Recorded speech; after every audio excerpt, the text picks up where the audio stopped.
నమస్తే, welcome to BRK news. నేను ఝాన్సీ రాణి. ఇవాళ మన స్టూడియోలో ప్రముఖ రచయిత్రి, మోటివేషనల్ స్పీకర్ ఎలమర్తి అనురాధ గారు ఉన్నారు. మరి అమ్మని అడిగి మనకున్న సందేహాలను నివృత్తి చేసుకుందాం. నమస్కారం అమ్మ. నమస్తే. అమ్మ, మరి వృద్ధాప్యంలో అంటే 60 ఏళ్ళు దాటిన వారు ఎలాంటి పనులు చేస్తే బాగుంటుందంటారు? వృద్ధాప్యం అంటేనే చాలామంది భయపడిపోతున్నారు. ముందు అసలు ఆ భయం ఉండకూడదు. రిటైర్ అయిపోతారు కదా, విశ్రాంతి తీసుకునే సమయం అది. అది కూడా మగవారికే, ఆడవారికి పాపం విశ్రాంతి ఉండదు. వాళ్ళు అవి వాళ్ళకి రిటైర్మెంట్ ఇవ్వరు పాపం. నేనంటాను ఇవ్వాలి అంట. వాళ్ళకు కూడా ఇప్పుడు మ్యారేజ్ అయిన దగ్గర నుంచి వాళ్ళు చేసి అలసిపోయి ఉంటారు కదా, ఆ టైంలో వాళ్ళకి విశ్రాంతి ఇచ్చినట్టు వీళ్ళకి కూడా విశ్రాంతి ఇవ్వాలి అంటాను. కానీ అదేం జరగట్లేదు ఇక్కడ. అదంతా కాదు, కానీ ఏదైనా ఎంతవరకు వెళ్ళిపోతుందంటే వృద్ధాప్యం వరమా శాపమా అన్నంత వరకు వెళ్ళిపోతుంది. ఎందుకంటే చాలామంది సరైన ప్లానింగ్ ఉండదు. వృద్ధాప్యంకి వచ్చేటప్పటికి మనకి మంచి ప్లానింగ్ ఉండాలి. మనీకి టైట్ అవ్వకూడదు, పిల్లల మీద ఆధారపడకూడదు. పిల్లలు కొంతమంది చూస్తారు, కొంతమంది చూడరు. మనకంటూ ఒక మనీ ఉంటే హెల్త్ ప్రాబ్లమ్స్ వస్తాయి వృద్ధాప్యం వచ్చేటప్పటికి. దానికి మనీ చూసుకోవాలి. దైనందిన కార్యక్రమాలకి సరిపడా మనీ ఉంచుకోవాలి. పిల్లలు అడిగారు, బలవంతం పెట్టారు అని చాలామంది ఆస్తులు రాసిచ్చేస్తారు. అది రాసివ్వకూడదు. తదనంతరం రాయొచ్చు, అంతేగాని వీళ్ళు ఉండగానే రాసి ఇవ్వటం. కొంతమంది బలవంతంగా తీసుకుంటున్నారు. అప్పుడు కూడా ఎవరో ఒకళ్ళు హెల్ప్ తీసుకోవాలి, కానీ అలా ఇచ్చేయకూడదు. ఒకసారి ఇచ్చాక వాళ్ళని రోడ్ల మీద వదిలేస్తున్నారు, కాశీ తీసుకెళ్ళి వదిలేస్తున్నారు. చాలా ఎలా ఉందంటే సమాజం ఘోరాతి ఘోరంగా ఉంటుంది. అలా ఉండకూడదు కదా. అసలు మన సంస్కృతి సాంప్రదాయం ఏంటి? పెద్దవాళ్ళని మంచిగా చూసుకోవటం. ఉమ్మడి కుటుంబాలు ఉండేవి, పెద్దవాళ్ళని ఎంతో మర్యాదగా చూసుకునేవాళ్ళు. ఇప్పుడు అసలు పెళ్లి చేసుకోవటమే అత్తమామలు ఉండకూడదు అంటున్నారు. వాళ్ళ అమ్మా నాన్నలకి ఆ పరిస్థితి వస్తే మళ్ళీ ఒప్పుకోరు ఆడపిల్లలు. వీళ్ళకి మాత్రం అత్తమామలు ఉండకూడదు అంటున్నారు. మనం అన్ని రకాలుగా ఆలోచించాలి. ఇప్పుడు ఇటు వద్దు అంటే అటు కూడా వద్దు అంటానికి ఒప్పుకోవాలి. అంతేగాని అలా అంటాం ఏంటి, స్వార్థం అవుతుంది. అట్లా చూస్తున్నారు. ముఖ్య కారణాలు ఏమై ఉండొచ్చమ్మా? అంటే ఈ రకమైన మైండ్ సెట్ రావడానికి కారణం ఏమై ఉండొచ్చు? ఏమవుతుందంటే ఇప్పుడు ఎలా తయారవుతున్నారు, అన్నీ మనం విదేశీ సాంప్రదాయానికి అలవాటు పడిపోతున్నాం. అది ఎప్పుడైతే అలవాటు పడుతున్నామో వాల్యూస్ తగ్గిపోతున్నాయి. అంతే కదా. ఇప్పుడు పద్ధతిగా ఉండాలి, మనం చీర కట్టుకోవాలి. ఇప్పుడు అసలు చీరలు ఎవరు కట్టుకోవట్లేదు, డ్రెస్సుల్లోకి వచ్చేసారు. అన్నీ ఒకటేంటి, అన్నీ మారిపోయాయి. ఇంకా అన్నీ మారిపోయేటప్పటికి సంస్కృతే అసలు మన సంస్కృతిని ఎవరన్నా గుర్తుపెట్టుకున్న వాళ్ళు కనిపిస్తున్నారా? ఒక స్టేజ్ మీదకి వచ్చినా కూడా, రోడ్డు మీద నడుస్తున్నా కూడా పద్ధతి ఉండట్లేదు. మార్పు అయితే కాదు, భరించలేనంత మార్పు వచ్చేస్తుంది. అది ఈ వృద్ధులకి పడుతోంది. వృద్ధులు ఎక్కువగా ఫేస్ చేస్తున్నారు. వాళ్ళకి ఓపిక ఉండదు కదా. వృద్ధాప్యం మనసు అయితే హుషారుగా పెట్టుకుంటారు. ఎప్పుడు మనసు హుషారుగా ఉంటుంది? ఓపిక ఉన్నప్పుడు హుషారుగా ఉంటుంది. ఆరోగ్యం బాగోక ఆ నొప్పి ఈ నొప్పి అంటుంటే మనం చెప్పచ్చు హుషారుగా ఉండండి అని. శరీరం మంచిగా ఉంటేనే, ఆరోగ్యంగా ఉంటేనే మనసు హుషారుగా ఉంటుంది. దాన్ని కొంతమంది అది కూడా హుషారుగా ఉంచుకోలేరు. నిరాశ నిస్పృహలతో పెట్టుకుంటారు. అవి ఎప్పుడు పోతాయి అంటే మన లైఫ్ మీద మనకి భయం లేనప్పుడు. ఇప్పుడు జీవితం సాగించడానికి కావాల్సినంత డబ్బు ఉంటే ఆ భయము కొంచెం దూరం అవుతుంది. సమస్యలు, పిల్లల వల్ల సమస్యలు వస్తే వాళ్ళు ఎన్నో కష్టాలు పడి పెంచి పెద్ద చేస్తారు. ఆ టైం దాకా వాళ్ళకి అప్పులు చేస్తారు, అప్పులు తీర్చుకుంటా బతుకుతారు. వాళ్ళు ఏం ఎంజాయ్ చేయరు. పెద్దవాళ్ళు ఎంజాయ్ చేసిన వాళ్ళని ఎక్కడన్నా చూసావా నువ్వు? పెద్దవాళ్ళు ఎంజాయ్ చేయకుండా అప్పులు పొదుపులు, వీళ్ళని చదివించటానికి వడ్డీలు కట్టుకోవటం, ఇదే అలసి సొలిసి ఉంటారు వాళ్ళు. ఇప్పుడు పిల్లలు అలా లేరు.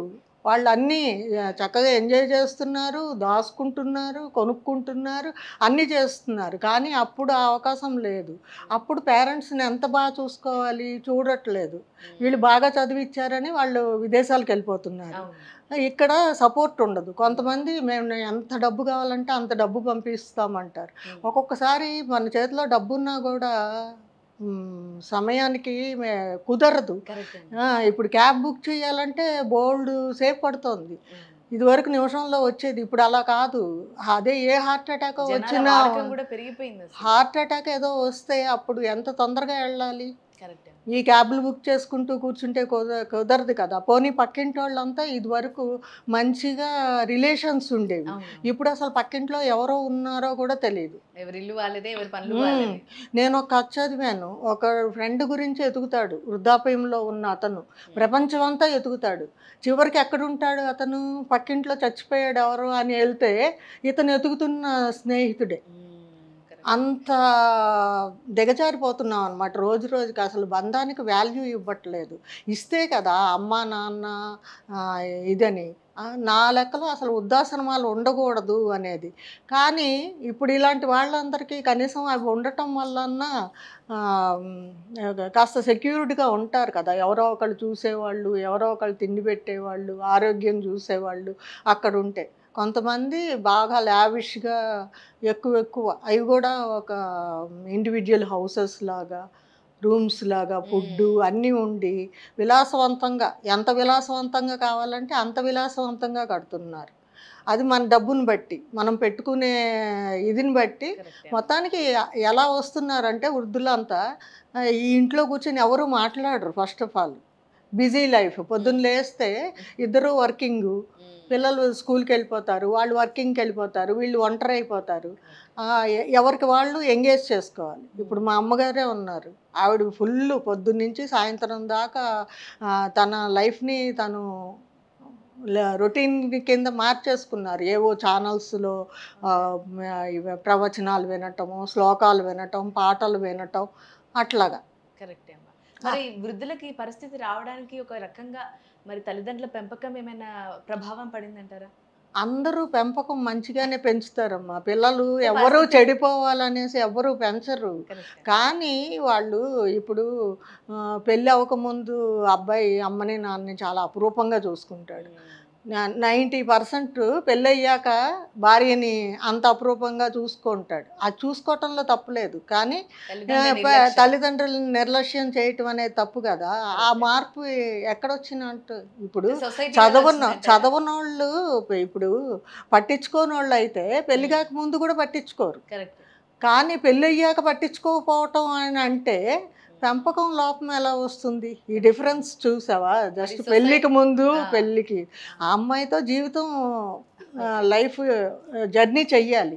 అందుకని ఆ అమ్మాయిని తక్కువ చేయమన్నాను. వేరే ఇంటి నుంచి వదిలేసుకొని కూడా వస్తుంది ఆ అమ్మాయి అందరినీ. ఆ అమ్మాయికి ఇవ్వాలి రెస్పెక్ట్. అదే అట్ ద సేమ్ టైం తల్లిదండ్రికి ఎక్కడ స్టెప్ దిగనివ్వకూడదు. ఆ అమ్మాయి ముందు వీళ్ళని కొంచెం తక్కువ చేసినా అది వీళ్ళకి ఎంత లోకుగా ఉంటుంది. వాళ్ళు చిన్నప్పటి నుంచి పెంచి పెద్ద చేసిన వాళ్ళు, వాళ్ళకి ఇవ్వాల్సిన గౌరవం వాళ్ళకి ఇవ్వాలి కదా. ఈ సమతూకం అనేది మగపిల్లల్లో ఒక్కసారి మ్యారేజ్ అయ్యాక సెట్ చేసుకోపోతే ఇంకా లైఫ్లో అటు వాళ్ళని సుఖపెట్టలేరు, ఇటు వీళ్ళని సుఖపెట్టలేరు. ఇంకా అటువైపుకి వెళ్ళిపోతే వీళ్ళకి అసలు కొడుకున్నా లేనట్టే లెక్క.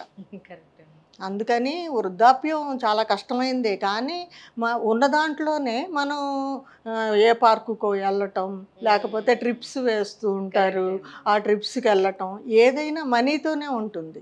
మనీ ఉంటే మనం కొంచెం వరకు వెళ్ళటానికి ఉంటుంది. ట్రిప్స్ ఫ్రీగా వచ్చాయి కదా, వాటికి ఖర్చు పెట్టాలి, శ్రమ పడాలి.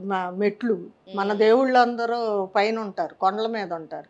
కొన్ని కొండల మీదకి వెళ్ళే ఉంటాయి, కొన్ని వెళ్ళనే ఉంటాయి. అప్పుడు ఫస్ట్లో డబ్బు ఉండగలరు, ఇప్పుడు డబ్బున్నా కూడా ఓపిక ఉండదు, టైం ఉంటుంది. వీళ్ళకి ఏముంది, ఖాళీగా ఉంటారు కాబట్టి వీళ్ళకి టైం ఉంటుంది. తీసుకెళ్ళటం అనే ప్రసక్తే లేదు. అలాగా ఎవరో కొంతమందే ఉంటారు అలాగా, అమ్మ నాన్నని చూపించాలి అని ఓకే. టైం చూసుకొని తీసుకెళ్ళే వాళ్ళు లేరని చెప్పను, ఉంటారు. కానీ ఎక్కువ మంది ఇలా ట్రిప్స్కి వెళ్ళటమే బెటరు. కానీ ఎక్కాలి కదా అక్కడికి వెళ్ళి, కరెక్టే. అది ఓపిక ఉండదు. అవును. ఓపిక ఉన్నప్పుడేమో సమయం ఉండదు. ఉండదు. ఇప్పుడు డబ్బున్నా కూడా అదే ఓపిక లేదు. ఓపిక ఉండదు.